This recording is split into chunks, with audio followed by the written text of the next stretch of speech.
श्री राम ने भी अपनी माँ की आज्ञा का पालन किया था।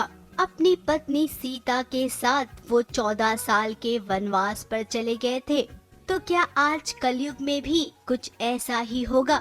अरमान अपनी पत्नी अबीरा के साथ ये घर छोड़कर ये क्या हमेशा हमेशा के लिए अपने परिवार से दूर हो जाएगा? अब माँ ने कहा है, माँ की खुशी है तो ऐसा करना ही है।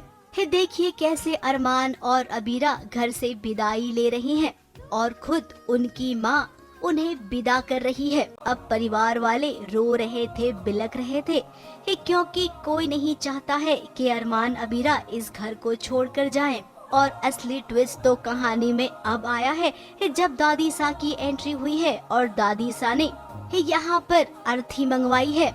इस अर्थी पर किसी की लाश नहीं जाएगी, बल्कि पोदार परिवार का अंतिम संस्कार होगा।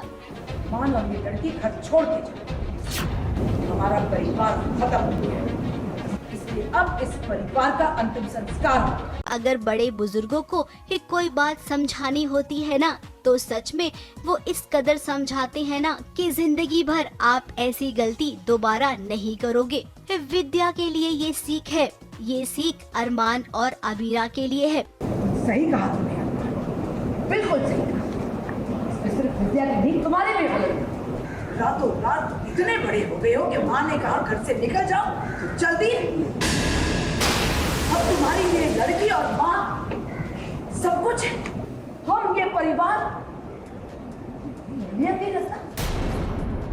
दादी साहब बहुत गुस्से में हैं। उन्होंने विद्या से भी कहा कि तुम होती कौन हो परिवार में इतना बड़ा फैसला लेने वाली, अभी हम जिंदा हैं। तो वहीं अबीरा की भी क्लास ली दादी सा ने कि तुम तो हमेशा हर चीज के लिए लड़ जाती हो ना, तो इस बार क्यों नहीं लड़ी? लड़ती रहती हो, इसे परिवार की भलाई के लिए लड़ूंगी, लेकिन नहीं हम।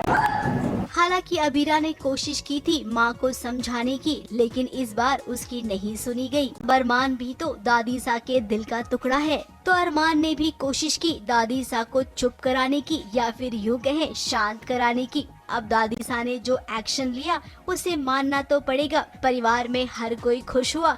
विद्या ने माफी मांगी और अरमान अबीरा अपने कमरे की ओर बढ़े।